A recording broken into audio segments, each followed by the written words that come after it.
with Scott Allen. Hello, I am your host, Scott Allen, and this is Phronesis, Practical Wisdom for Leaders. If the topic is leadership, I'm in. I've spent more than 20 years in the field teaching, learning, writing, and questioning. When I'm not working on Phronesis, I travel, delivering keynotes, working with individuals and teams, and helping people from organizations across industries become better leaders. Want to learn more? Visit me at scottjallen.net. Phronesis offers a smart, fast-paced discussion about all things leadership. We explore relevant topics and incorporate practical tips to help you make a difference in how you lead and live. Listen Notes lists Phronesis in the top 3% of podcasts worldwide. Phronesis is the official podcast of the International Leadership Association. ILA brings together those who teach, study, and develop leadership, advancing leadership knowledge and practice for a better world. Learn more at ila-net.org. Finally, if you enjoy Phronesis, please subscribe to stay current on our weekly episodes. If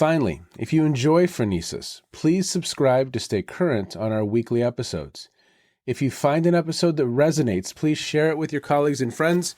And if you want more content, subscribe to my newsletter, The Leader's Edge. The link is in the show notes. As always, thanks for listening. And now, here's today's show. Okay, everybody, welcome to Phronesis. Thank you for checking in wherever you are in the world. So excited for this conversation. I have a longtime friend with me, Annemarie de Jong, and she is the CEO of Better Future, and she's a senior facilitator. So Annemarie brings 25 years of experience as a strategic advisor, impact consultant, and executive coach to leading national and multinational organizations. She's on a mission to turn every business into a force for good with leadership as the starting point. Having conducted extensive research in organizational psychology and gained masters in both organizational psychology and business administration, Annemarie is equipped to unite her sharp eye for people, group dynamics, and personal leadership to transform organizations. Following MIT's Theory U principles, her style is energetic, down-to-earth, and straightforward when guiding companies to dig deep and develop practical behavioral change. Her full bio is in the show notes, so please check that out. But one thing I want to say, Annemarie, before we even begin, when I think of you, and we have not had an in-depth conversation for it's been probably a good 8-10 years. Mm-hmm. But when I think of you, I think of laughter.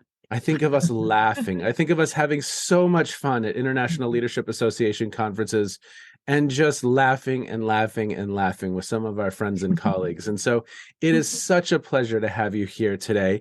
Maybe you can share a little bit more with listeners about yourself, and then we'll jump into our conversation about Better Future today. Well, thanks for such a warm and wonderful introduction, Scott. It's been a while, and it's such a pleasure to see you again and talk to you again, and I can't wait for us to catch up. So I hope that everybody enjoys us catching up. Like you said, when I think of you, this is definitely the same. So I still have a clip. If you want to become a president of the United States, I have something to blackmail you with, because you have this performance in a pub somewhere in Prague, which is hilarious. Anyway. If anyone's interested, send me an email, Annemarie@better-future.com. I don't remember this, so now I'm even concerned. Yeah, I'll send it to you. Now it's fun. A little bit about me and maybe why I started, or I didn't start Better Future, but why I lead Better Future and why I am the proud owner of the smallest multinational with the biggest impacts, as I like to call it. Awesome. Actually, I never expected to be in this position because I always wanted to become a medical doctor. I come from a family of everybody is a doctor and wanted to cure people and take care of people. And so did I. But I didn't make it through the lottery system that we have in the Netherlands, which is a kind of crazy system. And I started with my master's in organizational psychology and business administration. And I did like that, actually. So after 2 attempts getting through med school, it didn't work. And I thought, well, maybe I'm on the right mission. I started doing a lot of work on change and leadership at a big institution in the Netherlands, which was really great to develop a lot of my skills. And designing programs, facilitating them, leading teams, done a lot of coaching. But something was still not sitting right with me because it felt like I'm just serving the top 3 to 5% of society, probably, where if I were to be a doctor, I would see everybody. Mm. Your walk-in hours are for everybody. And now I felt like if you look at the parking place where a lot of very expensive cars were parked for people that already have a lot of access to education and to nice jobs and to everything that you need money for. And I felt like I'm missing out on a lot of people. So this was not sitting right with me. Meeting the founder of Better Future, one of the founders of Better Future, and being at the Presencing Theory U course, that kind of changed my life because it started with a clip that showed it's called the girl effect. You probably know it. It's pretty old by now, and it really tapped into the right feeling of feeling powerless to change anything in the world. Like, the world's too big, the world problems are too big, you can solve it by yourself. And I think everybody resonates with that feeling, right? It's too Mm. big, where should I start? Yep. And if you invest in one girl, you can change the course of history, is the message of that clip. And that really hit home, especially at that moment, I guess. I was probably at a transition anyway. And I felt like, enough with not doing something about it, and do something about it and take a next step in your career. And then Better Future came along and I jumped ship and became an entrepreneur. Had a panic attack right after I signed for becoming an equity partner, because this is never my plan. And there's nobody in my family who is an entrepreneur or knows how that works. So I felt like only the lonely. And I'm very happy ever since that I did that, even it's sometimes with ups and downs. But I think everything that I want to do, that I find important in life, comes together at Better Future. And that is working with leadership, but with everybody who is in leadership positions. So not just in big corporates, but also in small grassroots organizations, not-for-profits, foundations, and literally every corner of the world. So me and my team, we like to call ourselves corporate backpackers because we feel comfortable in dusty villages somewhere in the south of India, but also in the high glass buildings in Wall Street, or here in Amsterdam or Rotterdam, where you meet a lot of the boards in nice polished boardrooms. And I like to move between all those different worlds and see that we in the end, or experience at least that in the end, we're a lot alike. And we Mm. all need to be valued for a lot of things. And we all want to make a difference, but all of us do need sometimes some push to get started, just like I did. Well, I love that visual of really transcending, whether it's, you said, the dusty village or the boardroom, and all of those spaces in between. So tell us a little bit about Better Future. Tell us about the mission and what it was about the organization and what it was working to do to help the world that really resonated for you.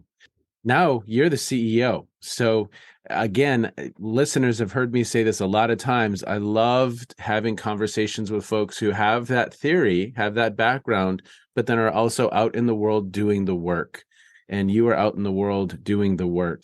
And then let's talk about some case studies. I'd love to Yeah. hear some stories. Well, the bigger mission of Better Future is, like it said, is to create a better world, a more fair world, because I think we believe that is possible. And there's so many big movements going on that really create that mission worldwide, like the Paris Agreement, the Social Development Goals, for example, which I think is the world's agenda. And we all agree, and it's easy to agree with. And our work is about mobilizing people to do the work and not just to say, yes, oh, that's really important. I'm so happy that my company signed up for this. But we believe it starts with people, and it starts with curiosity and really wanting to connect to people outside of your world. So we have kind of three buckets of questions that companies call us for. And the first is developing leadership connected to an impact goal. And sometimes we have to help an organization to pick which of the SDGs, for example, or which impact ambition fits the company, but also fits the world. And then we design and facilitate leadership programs in which we connect people from a corporate organization or commercial organization, and we go look and find a not-for-profit partner. So that's one of the key ingredients. So leadership development programs connected to an impact goal and connected to an impact organization. Because I strongly believe that by getting to know people who literally live in a different world, geographically, but also in business, have different perspectives and look different at things or have a different driver. And that's something you really can learn from. I'll go into that a bit more when I go into case studies. Second bucket is about change trajectories in companies. Mm-hmm. And today that's a lot about, oh, can you help us become more inclusive? And we have to do something about our diversity policy, which I always find very interesting because I think today we look at it too much as a goal in itself, where to me, being diverse and fostering an inclusive culture is really about staying relevant for the future as a company, future proof, if you will. So, and that's also a big part of our work in helping companies to create that inclusive culture and also see it through a lens of innovation rather than a goal in itself. Mm. And the third one is about becoming B Corp because we're a certified B Corp ourselves. And I think that's the biggest global network of like-minded companies that actually commit to impact goals by how they do their business. The leadership programs, change programs, and help with certification and also the strategy of becoming a B Corp. Okay. One of my favorite stories and one of my favorite clients to work with is a European company that's a trader in water techniques and water solutions. Okay. So from irrigation systems to swimming pools and everything in between. Their CEO, I think, is a very visionary guy, really dares to take risks. And I already worked with him before I joined Better Future. And we started working again. And his question was like, I have this leadership team, which is a very competitive mess. Everyone wants to be the best, and therefore we don't leverage any of our synergy or our talents. The numbers are dropping. But to me, this whole leading a company game, it is about the money, but it's not just about the money. And it is about adding something to the world that really matters because we only have a limited time and I want to make an impact. And I thought, well, you're in water techniques.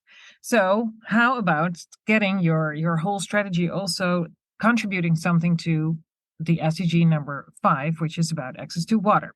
Yep. That sounded like too far out for him to start with, but he trusted us and he also figured like, yeah, once we get everybody aligned around the same impact mission, that makes it probably easier to get people aligned. So we designed a whole program with some interventions in Europe first to kind of get the whole group talking to each other and have a better sense of the whole strategy. And I promised him, the CEO, to take this whole group to an area where the scarcity of water is really very visible.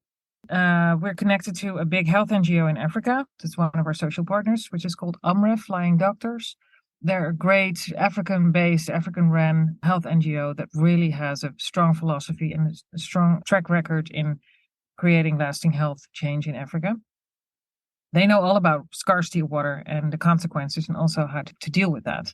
But they also struggle a bit because they, of course, are predominantly donor-driven. So they always have to find money to do all those things. So my not-so-hidden agenda was how can we probably create a social enterprise between these two, where Mega Group, the company, becomes a little bit more social and is really committed to make impact.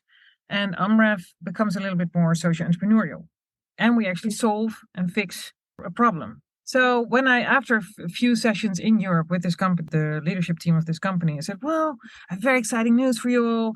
Prep this whole journey to Kenya, and we're going to the rural area in Kenya to meet the water specialist of AMREF. Totally quiet. And then somebody raised his hand and said, what kind of shots do I need? What kind of shots do you need?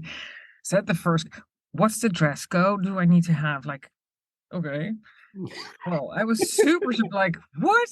Your CEO is like giving you the opportunity to travel to Kenya and to have a deep dive in what actually scarcity of water and no access to water means, and for you the opportunity to do something about it. And now, but I didn't realize at first because I travel a lot myself that it might be super scary to go to an area like that and maybe not knowing what to run into. But they went. I have to say that a lot of questions about what to take with me and how many mosquito nets do I want to bring and what kind of medication do I need to take. They all went and they showed up in their out of Africa gear the first morning, but it kind of transitioned to their normal wear. Yeah. And I think what happened in that week, what makes it super special, is the connection with the local AMREF people and really being able to connect on a human level. And so it's not conceptually talking about access to water anymore, but it becomes very personal. They're counterparts from the Amref side, but we also went to visit Maasai communities, for example, and they get the chance to talk to local communities and to have dinner around a fire and share what their lives looks like. And yeah, so make it really personal, very human as a starting point for the rest of that week to really dive into the challenges locally, but also dive into their personal challenges and their team challenges. The three levels that we always hit, like it's about you, but it's also about your team, and it's about something that matters. Working in cross-cultural teams is very confrontational in many aspects because it makes you aware of your assumptions, who you are, what you find important, and also what scares you, how life has shaped you. And it's, I think, the combination of these ingredients to make it super personal, have a closer look to your team dynamics, but also like the intercultural dynamics, what helps to create something that lasts and an impact that lasts. So this, my not so hidden agenda became reality. And both on the teams on both sides are way more successful than they were at the beginning of the week. So that's one story. And with this client, we moved to a next level as well. Because of course, this was for a limited group of people that can travel to Kenya. You cannot take like the whole company on a plane. So there was also a next step. Like in this phase, we're working with them in creating more impacts in their day-to-day business by inviting the whole value chain in the room. If you really want to make an impact as an organization, you can't do that by yourself. That's simply not possible because you're part of a bigger system, part of a bigger value chain. Discussing with him, like, what would be your next step? He said, well, yeah, should I take more people to Kenya? Doesn't make sense. We don't want to fly too much. And it's also not bringing it closer to home for the whole organization. And when we dropped this idea of, well, what about taking you to a transformational area? Like create a context where you see transformation from old industry to innovation. And we invite your supply chain partners or your value chain partners, so clients and suppliers in the room, and share and challenge each other on how you can actually make more impact. And that was like magic because I was surprised about the openness, the willingness to share, the transparency, the honesty of their suppliers in sharing, like, yeah, we already have a lot of this where you can make better business, but also in a better way. But you don't ask for it and you don't want to collaborate with us. And all these kinds of things, again, that's about connecting on a human level, make it super personal, but translate it to business right away. And I think so. That's why this CEO and this client is I think, a perfect example of what we do. Well, it sounds like it's a win on multiple levels. I mean, what I love about this is that not only, and again, I love that starting place of, look, we're going to connect as human beings. And in some ways, taking folks out of their normal context makes everybody vulnerable on a certain level. Yeah, And very quickly, you're not just at a high ropes course for the afternoon, right? No, you are immersed in a new context and you are learning and you're building relationships and connecting and serving multiple purposes, it would seem. Mm-hmm. I mean, not only are you building the team, but you're building relationships. You're also doing some good in the world, building relationships between organizations. How are you facilitating out then some of the learning that's occurring? Because are you immersed as well? You're with them, correct? Yeah, no, definitely. So, And then but you're just again, looking for learning moments and facilitating dialogue and conversation as well, right? yeah, we design a program around it, and of course that's also flexible regarding the circumstances, but there we're very much aware of the different ingredients about the individual learning, so their coaching hours. We always start with a working breakfast where people share reflections in their diaries. You can imagine, for example, I was just sharing this story with my colleagues that 11 guys heading their business and being part of that management team who are not used to reflect on their emotions, not used to write about it, and not used to share about it. Yes. How hard it was sometimes to get them started, and how much I had fun looking at the shine through roof above us, the where we had the breakfast outside. There were a lot of monkeys sitting on that roof, but they were kind of really mirroring the behavior of the guys around my breakfast table. Oh yes, the same as was happening around the table. Yes. Oh, that's Yeah, wonderful. That's wonderful. yeah, Okay, so another, let me hear another story. I'm excited to hear yeah. something else that stands out for you. Yeah, what also like closer to home in my I'm also the chair of a foundation called Heilige Boontjes in Dutch, which literally translated is Holy Beans. Okay. Holy Beans, it's a coffee roasting company, and Holy Beans, the Dutch translation has a connotation which means like somebody who pretends to be very brave and very, very well behaved and very joke to say something. The Holy Beans. It's a coffee roasting company, and it's also a program for dropouts and former incarcerated people to re-enter society in terms of creating educational future or a job. And they have to go through this program. And I'm part of their foundation, and I'm very much in love with everybody there because well, they're kind of tough cookies, Yes. and they know a lot about leadership. I can tell you that. The founder is like my age, and he has like been in prison for 5 years, and he's lived on the street for years. And we always make jokes about it, like, yeah, the way he learned about leadership is so much different from what I did, being in academics and leading teams in nice organizations. But in a way, we share a lot of the love for leadership and how we deal with that. And that organization, and he founded that organization because he is strongly convinced that everybody deserves a second chance. Yep. I always like to connect that organization to commercial partners, and I've done that a few times to a retail organization or to a bank. And when you bring the team of Holy Beans in the room with the board of a bank, you'd be amazed how thin the line sometimes is between somebody of that board of the bank said, well, yeah, I could have been in your place because when I was 16, I was doing a lot of shitty stuff, almost ended up the wrong way, and now I am on C-suite level in this organization. Or what we also like to do, but combine in a management development program of a big retail supermarket in the Netherlands. We also connected them with a team of Holy Beans, and one of my starting questions was about sharing assumptions you have about each other.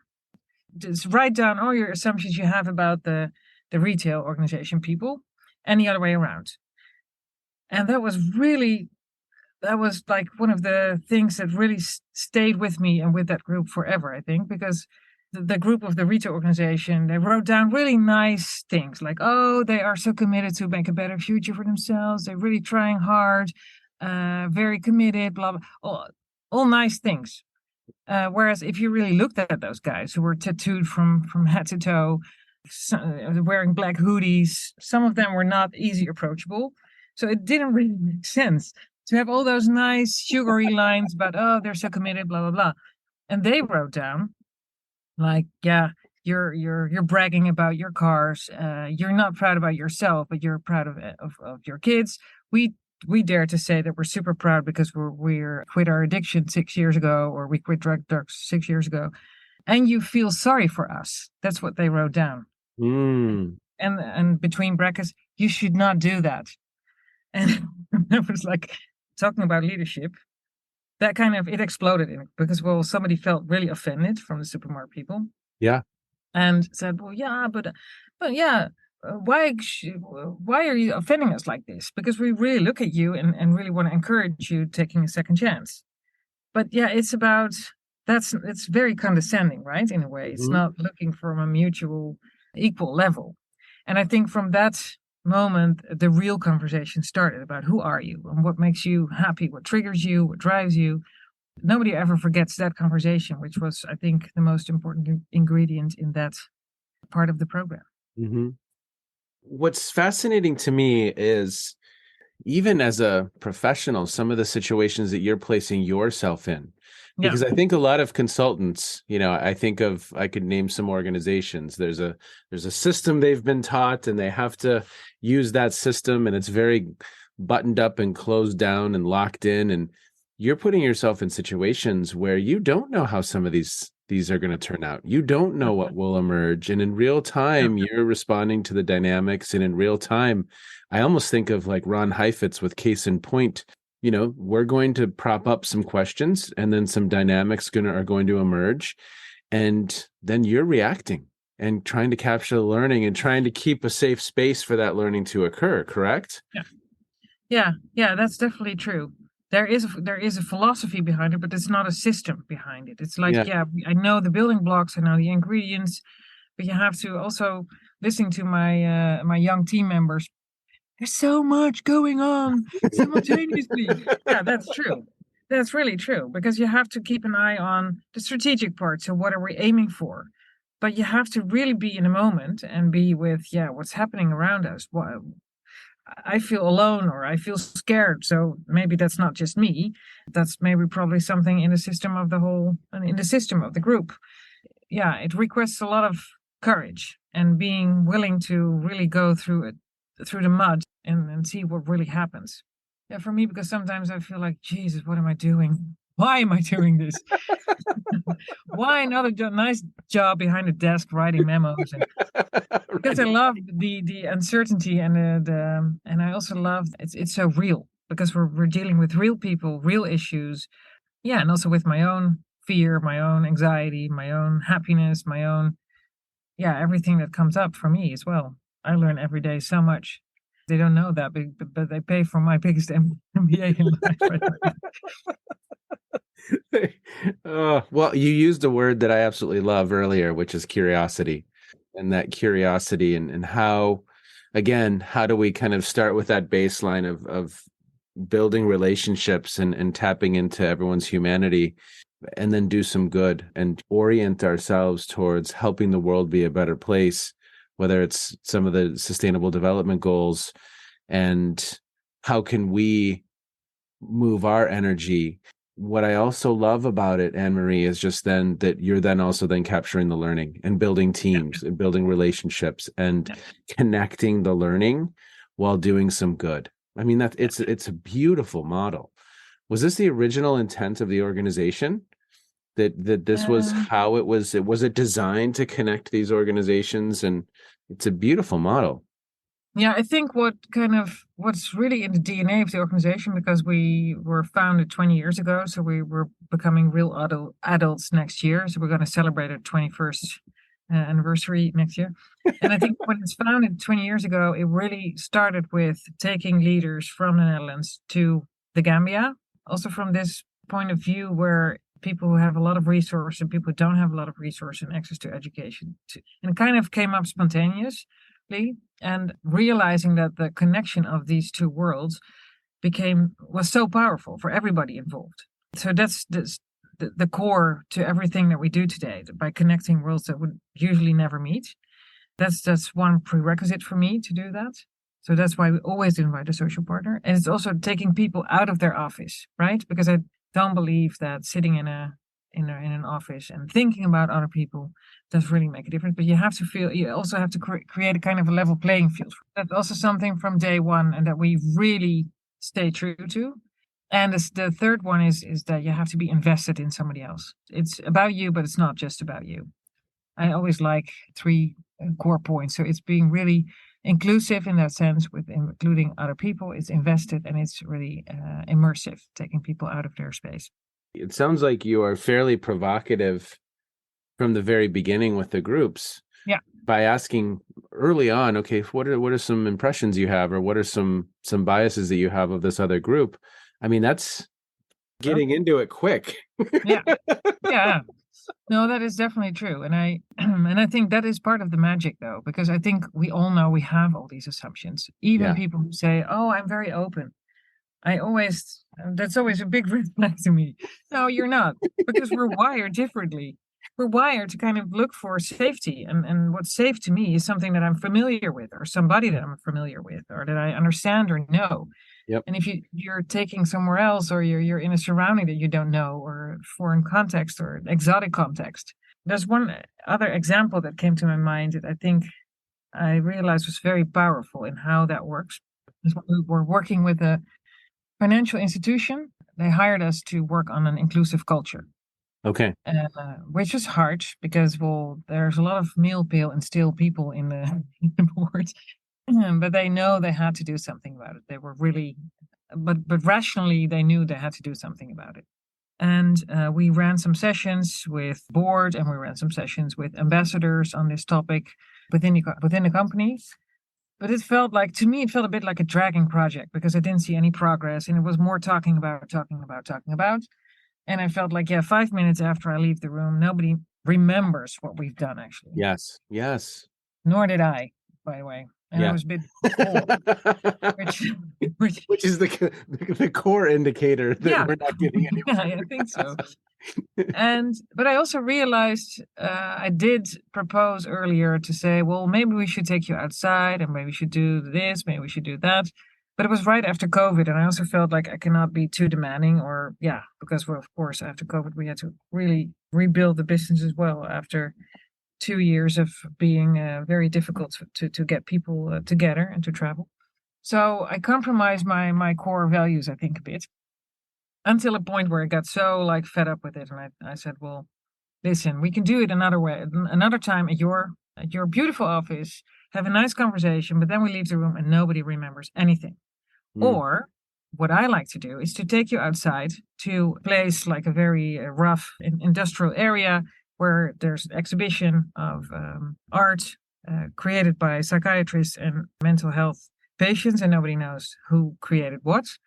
And it's a very edgy space, and I invite an outside group in, like a social enterprise that's focused on creating career perspective for kids with a migrant background. Wow. Yeah, and if you don't like that, that's okay with me. But then hire someone else because well, this is what we're good at, and I'm not good in facilitating any of these conversations anymore. I did say more in a nicer way, but it comes and and then suddenly they say, okay, yeah, sure, yeah, it sounds like an amazing plan. And I realized because, well, of course, some of the board members that we took out, like they hated us up front because, well, they had to dress up in their jeans, in fleece, because it was super cold. And they didn't know who they were going to talk to. And usually when you're a board member, you kind of control the agenda, you control the people that come in. People are always a bit scared to meet you. But this was a whole different game because, well, they all came into that space and there was just like kind of gross coffee. And it was cold and they hardly seen each other dressed up like this in their leisure wear. And this whole group of youngsters from Amsterdam came in all with a Muslim background. And they were like, okay, how does this work? So everybody felt equally uncomfortable. And I think that's the best starting point you can have.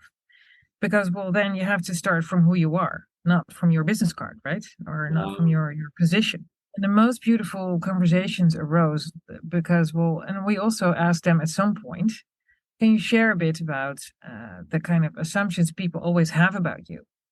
And how does it make you feel? And can you share also a bit of the assumptions you have about each other in these small groups? And be honest, because it's what happens every day. And we did that after some connection exercises, obviously, but it's pretty straightforward and pretty early on in the process to ask it of people. And you can feel without even hearing what people were discussing, how how deep the connection was, a really heart to heart connection. And I think that was like for me a beautiful example that how I have to stick to my game and to really do what I'm good at and take people out, make them uncomfortable. I'm comfortable with being uncomfortable with my clients, and then create something that really matters and creates Yes. impact that stays. Because this one they will remember forever. Yeah, they will not forget that No, experience. They no, will not forget that experience on no. really either end. Have you seen that Danish commercial? Yeah, all that we share. You mean? It makes me cry every time. I've seen it Oh, like 20 times, still crying. I am going to put that in the show notes Yeah, for yeah. listeners Please do. because that in some ways, dances around some of what you're talking about some of Yeah, the impressions or assumptions that we make based on how people look. And again, when it comes down to our humanity, we share so much. we do. We do.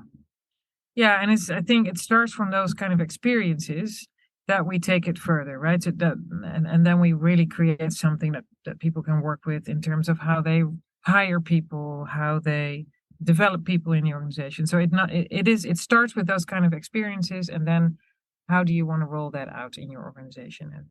But you have to be hit somewhere, like Mhm. touched in your heart. Yeah, it's not an exercise in I'm logically thinking about this. It's I've felt this, and then Yeah, that becomes a starting point. at which some pretty transformational work can probably occur.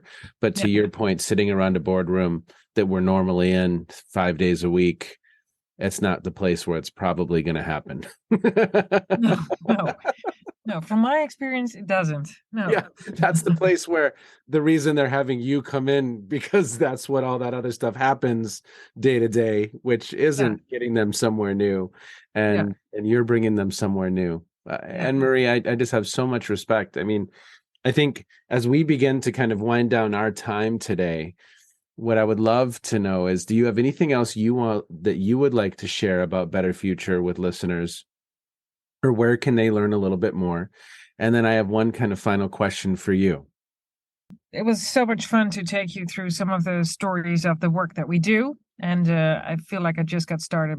So, what I hope that you'll take from these stories is that we strongly believe that everybody wants to make a change in the world and make the world a better place. That we nudge them and help them do that by taking people along with us outside of their office, meeting people they would never meet, connect unusual suspects from heart to heart, and create learning experiences and make them step into a transformation together where Yes. you live inclusivity without talking about it even, and do it and make impact and really some tangible lasting impact that and be proud about, and also earn money with it. And I think that's the best combination you can get, and that's what I love to do. I just absolutely love the model. And so how can people learn a little bit more about your work? Well, they can follow us on Instagram, personal account, and our business account. Of course, go to our website. They can sign up for a newsletter where I write a column every month and share some of our learnings. And we share very interesting sources of inspiration from artists, scientists, because I strongly believe that you have to read, see, watch a lot of different sources, not just about leadership, but about everything in the world. Yeah, they can send me an email, of course, if they want to sign up for a better future. Well, what I will do is put all of that information in the show notes so that people Yes. can access that. And, you just mentioned looking to other sources for learning. What have you been reading or streaming or listening to that stood out for you recently that listeners might be interested in? What's caught your attention? Seen a movie recently, Tar, starring Kate Yes. Blanchett. I love Kate Blanchett and everything she does, so Oh, there was no incredible. doubt I was going to see that movie. And I loved it because I think it's a very uncomfortable movie. It's Yes. not a nice it's not a nice streaming movie where you go sit on your couch with a bucket of ice cream. It does something because it's about a very relevant topic on safety at the workplace. And it's about power, it's about ambition, it's about ego, not so much eco. It's about and also the movement of the triangle of like who's the victim here and who's really the offender and who's the advocate that wants to the helper. And I think that whole combination, seeing someone who really wants to go for the top position in her professionalism, but also gets stuck in a kind of a power play and brings herself down, is brought down by other people. Yeah, the complexity of the topic, I think it really struck me. Oh, incredible film. Anne-Marie, it was a Sunday morning, I think, and early. My wife and I get up early, and so we oftentimes will watch films then because our kids are asleep and we can, so it's Sunday at 7 a.m. and we turn on Tar. Wow, that's really harsh. To What did start you the think day. about it? Yes. Well, same thing. I mean, literally, we looked at one another, and I mean, it was such an incredible performance, Yeah, such an incredible film, and it was hard. it, It wasn't pleasant. It wasn't a good experience, but it was just it was almost like, have you watched The Whale? not yet. No, I have Okay. to, right? A similar Yeah, experience where just an incredible performance, an incredible story, but very but challenging and difficult. And so both of those, I watched both of those in the same week, and just multiple emotions, kind of holding multiple emotions. And I love art like that yeah, yeah, challenges me to feel a lot of different things at once. yeah, It's not just that they're running off in the sunset and everyone's happy and I feel happy, but there's many emotions. And so that's how I felt after watching The Whale as well. But Mhm. Tar, I mean, yes, you are correct. I mean, just an incredible performance. Oh, Incredible. and it also it pissed me off, and it made me Yes. like it also like, yeah, you're a woman in a position like this, you should succeed, you should be. And also like being confronted with my own conceptions about what a woman in a position like that should be or do. Like, oh Mm, man, it was also very confrontational, and that movie makes you so uncomfortable. yes. Yes. Yeah, That's a good word for it. That's a good word for it. And again, I think they've done a masterful job of bringing you to that place. definitely. So good to catch up with you. I am Yeah. so excited that we are connecting in this way. And thank you for the good work that you're doing in the world, Annemarie. I mean, it's incredible. It's so much fun to hear about. And I really, really appreciate your time today. Be well. Thanks. It was a pleasure. I just have so much respect for what Annemarie and her team are doing. They are bringing together unique participants, maybe some individuals who wouldn't have crossed paths otherwise. They are connecting at a very base human level and building relationships, sometimes in unique places where neither group is necessarily comfortable and familiar. They are orienting their work towards something good, and in the process, building teams, building relationships, and developing individuals and those communities. Sounds like 7 wins to me. The recipe, the formula, the approach is just brilliant, and I love it. And I hope that you will check out Better Future and the work that they're doing and reach out to Annemarie if you have questions, because they're just doing incredible work in a unique and interesting way. So, Annemarie, thank you for all that you're doing for the world. Thank you for all you're doing for our communities and for those participants that I am confident are having some pretty transformational experiences in your programs. For all of you listening, thank you so much for checking in. As always, go out and do some good in the world. Take care. Bye-bye. You have just finished another episode of Practical Wisdom for Leaders with Scott Allen. To contact me, visit scottjallen.net or send me a note at scott@scottjallen.net. I'm also on LinkedIn, so let's connect. If you have feedback, I'd love to hear it. And as always, thank you so much for listening. And now here's my daughter, Emily, with the outro.